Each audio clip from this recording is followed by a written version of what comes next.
Hello everyone. For those of you who don't know me, my name's Michael Wardle. I'm one of Her Majesty's inspectors. I hail from the northeast of England and I've worked in schools in Sunderland and Durham. I'm based in Newcastle and I'm a linguist by trade. I've worked in local authorities, and at the time, for those of you who have been in the languages world for a wee while, I ran the Comenius contract on behalf of the National Centre for Languages at the time. I worked for Ofsted. I've worked for Ofsted as HMI for 3 years, but I've been inspecting for a decade now as a subcontracted inspector when I was deputy head and head teacher, and I'm currently Ofsted's national lead for languages. I love speaking to conferences of linguists and primary linguists especially. You are the ones who are delivering and championing our subject in classrooms and schools. I thought across the area, but having seen the list of people who are attending right across the nation, we know that the quality of provision in languages varied. Report after report tells us this, and you are the ones who are carrying the banner for languages. So thank you for all of your work. This afternoon, I want to talk to you a little bit about the curriculum in primary languages. You will know that a broad, balanced and sequenced curriculum is at the heart of the education inspection framework. I'm hoping to unpick a little bit about what that means for languages. And then I'll share some of the findings from individual schools from our languages curriculum visits to outstanding primary schools that will hopefully exemplify some of my comments on the curriculum, and there may be time for a few questions. I know that on the call I've got a real range of colleagues, teachers, leaders, those in charge of languages, those with a lot of experience and those with only a little, and I hope that there's something for everyone here this afternoon. So if we turn our thoughts to curriculum planning in languages, and Juliet has already talked about pillars of progression in the subject, I don't want to stray too far into the debate around second language acquisition at this point. However, it's clear that pupils in classrooms do not necessarily learn a language the way they did as a toddler. So natural acquisition as a toddler includes extensive exposure, full, complete immersion, especially when your survival depends on it. It's largely unconscious. It's argued that the capacity to do this, to absorb language, changes over time, although the extent to which this happens is debated. But learning a language in a UK classroom, where arguably there's a maximum of 3 hours a week in a secondary classroom, 1 hour a week over the week in a primary classroom, cannot replicate how we learnt our first language, even if some researchers feel that it's technically possible. So we need to have a curriculum that is sequenced well, that helps pupils to make connections in their head, and that pupils understand what is going on and that they keep up and that holes don't appear in their language learning. And so this being the case, it's more likely that languages will be formally learned through conscious and deliberate planning of a curriculum in terms of content and systematic teaching and systematic reinforcement. And so once we understand or accept this, the next logical question has to be about what the components actually are, what the building blocks are. And so, as you've heard, those components or building blocks are linked to phonics, linked to grammar, and linked to vocabulary. And as primary specialists, you'll know yourself, phonics is the link between phonemes and graphemes. And of course, when you're teaching phonics at school, you may not go as far as this, but there are phonological differences between languages, of course. Where meaning lies in different languages. And if we take French, you'll be aware that when we hear tu and tu, a French person will actually hear different meaning-bearing sounds. Using a u or a oo in English doesn't necessarily mean changing the meaning. So that phonics, that link between grapheme and phoneme. Clearly, vocabulary as a pillar of language learning, the lexical items, lexical words, and information around those words, and grammar, the rules for combining words to make language universally understood, including how words, especially verbs, change and convey meaning. Of course, in actual fact, it is the way that these pillars interlink across time that helps us to produce and understand language. So even at a basic level in the primary curriculum, a simple noun, pupils need to know how to pronounce it, they need to know what the gender is, and they need to know how it combines with other words in a sentence. Later in language learning, it is the skill of bringing all of these parts together that is crucial, and that language learners grapple with across their time of learning languages, the interplay of these. Because the pillars of progression in languages are not necessarily listening, speaking, reading, and writing. These are where language exists. It clearly exists in either written form or spoken form, and we produce it or we understand it, listening, speaking, reading, writing. But in order to understand more Spanish that we hear, we need to be able to pick apart where those words are using our phonic knowledge. We need to understand more words at a basic level, and we need to understand what the sentence means by understanding how the words fit together grammatically. So it's still phonics, grammar, and vocabulary that are those pillars of progression. And neither clearly are the pillars of progression simply topics, because simply knowing more and more words about more and more things will not necessarily make you proficient in understanding the language and producing the language. You will just have more words, potentially like a dictionary. And it is in bringing all of this together, the interplay of these pillars, that we understand and produce language, and that it becomes more and more complex over time. This is not new. It is not new at all. It is within the Key Stage 2 national curriculum. Here we see, except you can see other people's pictures there, I would expect on the right, you can see one of the aims from the national curriculum. This is the one that's linked to phonics. We also have another link to phonics that says that pupils must explore and play with sounds through songs and rhymes. And it says they must link the spelling, sound, and meaning of words, which clearly is not possible if we're not introducing the written word at that point. But you can see clearly within the national curriculum a phonic strand, a phonic pillar. And of course, it's not true that primary language does not or should not have some explicit grammar in. You'll also recognise this from the national curriculum. Clearly, it may be at a basic level, but it's spelt out to us there, appropriate to the language being studied, where relevant, masculine, neuter, and feminine forms, and conjugation of high-frequency verbs, and key features and patterns of the language. And of course, we have aims that are linked to vocabulary, broaden vocabulary and develop an ability to understand new words, introduced into a familiar written format. And clearly, vocabulary is pivotal to a language, but high frequency, common vocabulary needs to be foregrounded. If we look at the bottom of there, we've got phonics, grammar, and vocabulary, and then we have a comment as to the interplay of these pillars of progression to understand and to produce language. And that is clearly also within the scope of the national curriculum at Key Stage 2. Here we have one of the aims, describing people, places, things, and actions orally and in writing. And the bullets to the right are mine, but one way of looking at that aim to see actually what that might mean, we wouldn't need a noun and an adjective to describe something.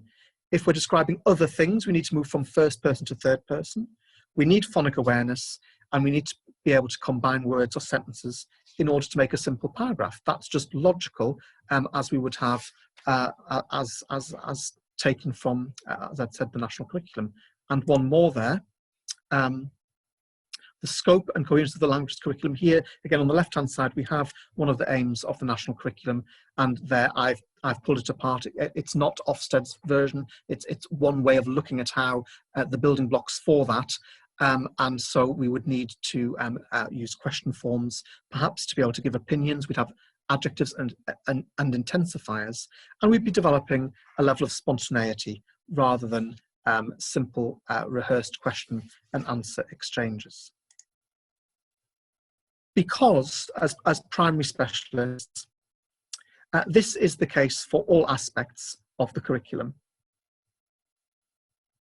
For all aspects of the curriculum. Knowledge does not sit as isolated information in pupils' minds. Rather, it is interconnected. Sometimes we think that pupils' minds are empty vessels waiting to be filled with new knowledge. We know that this may confuse the issue because it might be confusing what is information and what is knowledge. Information can be thought of as isolated, disconnected pieces of information that can be rote learnt. Knowledge grows when humans make connections between the new and what has already been learnt when they know more and remember more, as I'm sure you will have heard speakers from Ofsted say. Thus, careful curriculum thinking ensures that the right components are embedded in long-term memory to enable pupils to perform more and more complex tasks. So I have 3 quotes here from the Framework for Languages, sorry, from the Education Inspection Framework. They are quotes for the quality of education as good. So here we can see for the scope of the curriculum that a school would need to meet should they be graded as good, clearly outside of COVID time. Leaders adopt or construct a curriculum that's ambitious. And you will also know that, that within the framework, we say that pupils study the full curriculum. It is not narrowed. In primary schools, a full range of subjects is taught throughout Key Stage 2, throughout each and every one of the years 3 to 6. Each and every year between 3 and 6. Here, we can understand our 3 pillars of progression. The school's curriculum is coherently planned. We can take that as the whole curriculum. We can also take that as subjects. In the full knowledge that during inspection, we gather initial thoughts from individual subject deep dives and then look at see what is the case right across the school. And of course, again, from the qualification grade 2, it is important that children clearly remember the curriculum. That's when we're talking about impact. But it's here that we often fail in languages. Always make sure that pupils are keeping up and that gaps in their learning are not appearing. Now, this is not a rewrite for everyone. Often it's about showing what is already there in your minds, either explicitly or implicitly. It's about thinking about those building blocks, and it's about thinking about, okay, well, I know what we're teaching here, but what are the sounds, what are the words, and quite what are the grammatical structures that are needed. So, between October and March last year, we conducted 100 visits of outstanding schools across the country in history and in geography and in languages, so we could learn more about the curriculum. You may have even been subject to one of these visits. The curriculum visits consisted basically of a deep dive in languages. And for those of you who have been inspected under the Education Inspection Framework, you will know that that would start off with a beginning top-level discussion with senior leaders, thinking about the scope of the curriculum. We would then discuss the nuts and bolts of the curriculum. And under 2 there, you can see content and sequencing within subjects. And then there is an attempt to ensure that all of the information that we gather is aligned. So if you can imagine, we visit a lesson, we speak to pupils from that lesson visit, we look at exercise books from that lesson visit, and we speak to teachers who taught that lesson to look for that clear line of sight and look for the understanding of curriculum and how pupils are making progress through a systematic and structured curriculum. All of this where possible, because clearly schools are busy places as we know. So the following are findings from individual letters to schools. They're in the public domain.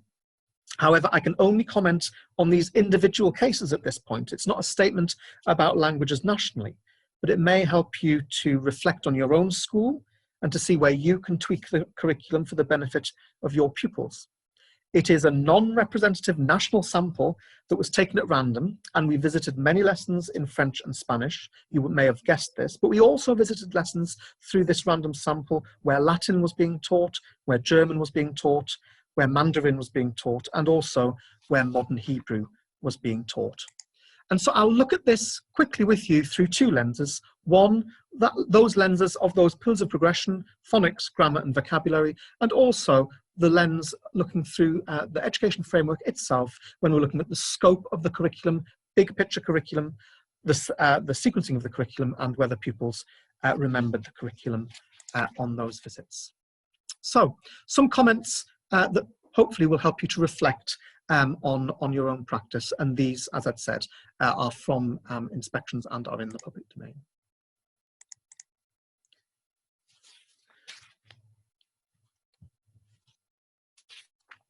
So here you can see two comments of how the relationship between the written word and spoken word were taught here successfully. It's a shame you can't see the flags on the right. The first one's Spanish, the second one's Hebrew.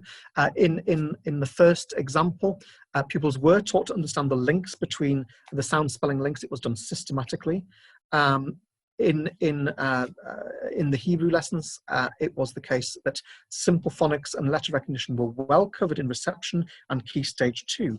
It was done so well and to automaticity that it did not hinder the pupil's linguistic development at key stage 2. And this was a school where the children were not speaking modern Hebrew as a first language. They were learning it as their modern language. And all of this was done very, very systematically and very well. Clearly, that may not have been the case all the time. We know that in the first example, these are both French. The sound spelling link in French is often a challenge for pupils. In the first example, there was perhaps an issue of information being remembered or being applied. And the second example underlines the need for networks such as your own to help upskill teachers. Perhaps the need for school leaders to encourage the use of sound files and IT in lessons. This work clearly crucial when many teachers in primary school are generalists with some specialism, but that support that is needed certainly by networks like your own. Looking at grammar, in the first example here, the first example is French. We saw a step-by-step approach in this school. I wasn't present on this inspection, but the first example, we can see that the addition of adjectives was at a fairly basic level in lower key stage 2, but the school had thought about the words, the adjectives being thought. Presumably, perhaps only adjectives that came after the noun in years 3 and 4 for French, and adjectives that added an E for the female in a very regular approach. This would have meant actually needing to be more careful with colours, for example, since so few colours are regular. Perhaps using simple personality adjectives well would allow for such a step-by-step approach. But here we can see there was due thought given to the words and the grammatical progression of adjectives in lower key stage 2 to upper key stage 2. And you can see the second example was for Latin, again, a very structured approach. Where it was less good, pupils were struggling to apply any grammatical rules, particularly in their written French in the first example.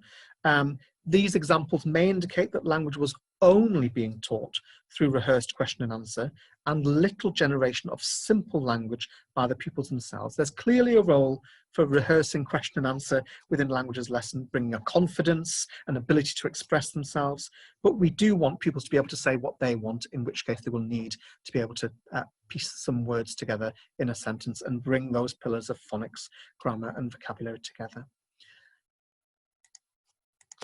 And for the lexicon and vocabulary, in these two examples that are positive, here we can see that leaders gave due attention to the words that were being chosen. They focused on recall, retrieval, a prioritization of which words were most important for the pupils to keep in their sieve as they move from term to term and year group to year group. What was the most important words for the pupils to actually recall at that point? Due thought had been given to those and revisiting vocabulary. Sometimes that's less the case. In the first example, pupils did not have any of the words written down at all by year 6, making it very hard for the pupils to know what they were supposed to know, which words they were supposed to keep in their minds and the like. There is nothing wrong for the second example in learning the French for hunting tools, clearly. But again, the question is, what do we want the children to be able to retain? Likely at the end of year 6 going into year 7, for example, simple structures, high frequency word, and a desire to talk about things that are interesting to them. So that's one lens through which we looked at these visits, through those 3 pillars of progression. Thinking back to our framework, the scope of the curriculum, thinking about sequencing and thinking about memory. A few more quotes from the schools that we visited, and then I'll wrap up and ask for ask for some questions. Scope of the curriculum: are children studying language between years 3 and 6? And are they making progress year on year? Are they experiencing language through the modalities of listening, speaking, reading and writing? And are all children involved in the learning of languages? You can imagine that it is varied on the ground. Here's an example that unfortunately is not uncommon, even though we should now be in a position where since 2014 to 2018, we should now have children having left year 6, 2 or 3 years of them having done four years of study in languages.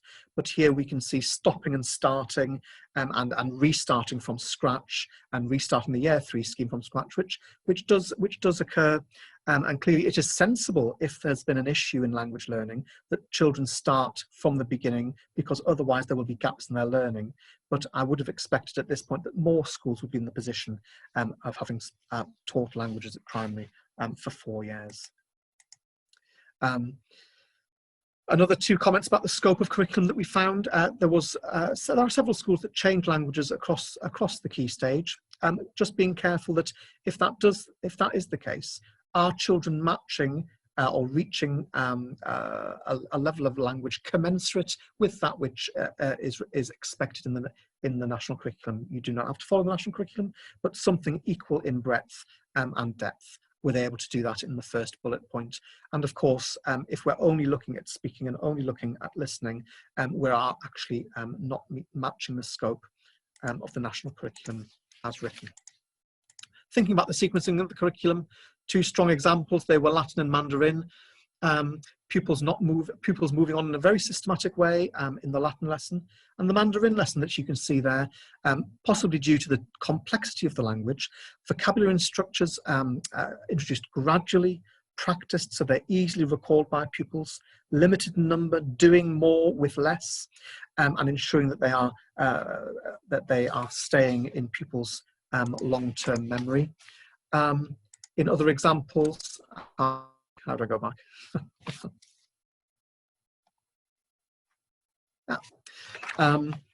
Sometimes less sequencing is evident without due thought to sequencing, as I've been mentioning. Something that I noted on several of my visits: although the curriculum planning is clear and precise, pupils were not keeping up. This may link to me talking about memory in a moment. Pupils don't remember the vocabulary or grammar they've been taught, and therefore they don't build on their knowledge over time. They become confused when the lesson content became more complicated. So in our minds, always checking that although the sequencing of the curriculum was strong, there was a gap between, if you like, the implementation and the impact of the curriculum at that point. I'm finishing off with remembering the curriculum. There's the quote from the Quality of Education at Grade 2 at Good.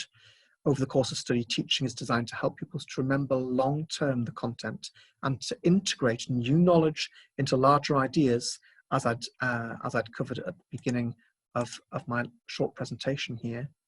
The example there again from Mandarin, a consistent step-by-step approach to building sentence. Pupils were retaining the information very well on that occasion. But sometimes the impact of a lack of a structured curriculum can be very clear. And in this case, after 4 years of language learning, pupils hadn't made the progress of which we might expect. And certainly I'm sure it is the case in your schools, that they would have made far greater progress than this. If currently year 6 can only recall some very basic vocabulary, they've got a limited understanding of simple grammar, and their knowledge has not built over time as intended by the curriculum, clearly there's some thought to be done about the intent of the curriculum, how it is structured, the structure of the scheme of work, how it is implemented, and the impact that will be having over time. So, always having on our mind those 3 pillars of progression: phonics, grammar and vocabulary, and our responsibility as teacher educators and those with responsibility for languages is to help children grapple across time with understanding and producing sounds, words, and producing short sentences over time to ensure that they make progress according to that which is required. I hope that has been of use to you.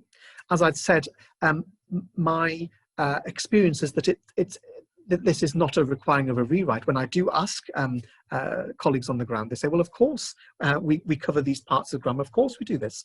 Much of it's in place, and people are able to give me assurance that that is in place on the ground. So at that point, I think Juliet will probably be trying to ensure that any questions that are asked can be asked. Let me see what I can do here, Juliet. Everyone can see. Okay. Can you hear me? And is everyone back to perfect? Yeah. Juliet. A couple of people have been asking about the amount of time that should be allocated to language at primary. So I suppose a question would be, what do you find is the average, and does Ofsted have a thought on what the ideal would be? Yeah. So no, Ofsted does not prescribe how long you would be spending in languages. We ask head teachers who are responsible for their curriculum to shape their curriculum accordingly. What I might often see, I'm not saying whether this is correct or not. Clearly, what we're hoping for is the impact and schools reaching aims commensurate with those at the end, with those in the national curriculum at Key Stage 2. And often it may be 30 minutes, 40 minutes in one burst, and then drip feed across the week through non-structured time to keep that vocabulary, if you like, going at that point. Is what is commonly seen, but there is no requirement, because of course, as a head teacher or as a system, there are many foundation subjects within the curriculum, and we would not prescribe that. Do you come across many schools that are doing more than one language, or are most organised schools sticking to the one to ensure clear progression? Most are sticking to the same language in order to show clear progression. That is where I go to a school when we find that languages has been taught 3 through 6 and there's been little interruption. The quote about the scope of languages is true. Many schools that we go to have had requiring rebooting or restarts for languages, which if we were to compare that with other subjects for history, geography, DT or art, it seems that may be happening more in languages than other subjects. Sorry, what was the question, Juliet? You've turned yourself off. Sorry, it was just about the number of languages that are being taught. Yeah, it's rare to see more than one within the curriculum at Key Stage 2, but often there are in a Spanish school, for example, there were French clubs available in years 5 and year 6, because one thing that I assume with further research through Ofsted that we might find is a real issue with transition. If children have been doing a language seriously for 4 years between years 3 and 6, it is the responsibility of the system to ensure that that is not lost in transition to year 7. Lots of people have been doing work on this and have been for many years. I know that ASCL has produced a framework for primary schools to be able to input which language that has been covered to pass on to their secondary schools. But it is certainly a focus I would suggest across the country, especially if when we look big picture. I quoted for you the fact that it is the expectation that schools would be teaching all subjects between years 3 and 6. Of course, we have a requirement to study languages up to the end of Key Stage 3, and a national ambition that 90% of pupils will do the full EBAC, which includes a language. It can be an ancient language, but to do a language up to 16, that's a national ambition. It's not per secondary school. And that would mean, because of the dates and the times, 90% of your year 3s studying a language up until GCSE nationally, national ambition, which also I would indicate would hopefully secondary schools will listen to what primary colleagues are saying if that is the case, because that's 4 years of language learning that can be a good basis for secondary schools to continue with at year 7. Thank you. Juliet's gone. I'll look for other questions while she's Yeah, sorry, I am here. Can I just ask another question? Are a lot of schools now delivering primary languages internally, or do you still have a lot of schools that have peripatetics?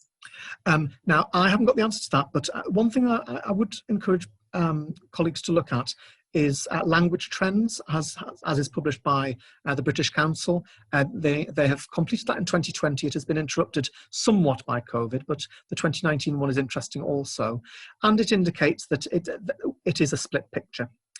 Some colleagues, primary colleagues who are upskilling themselves and teaching French, and some specialists. And of course, we wouldn't have an opinion on that at Ofsted. And as I indicated, networks like yourselves to support non-specialists are vital.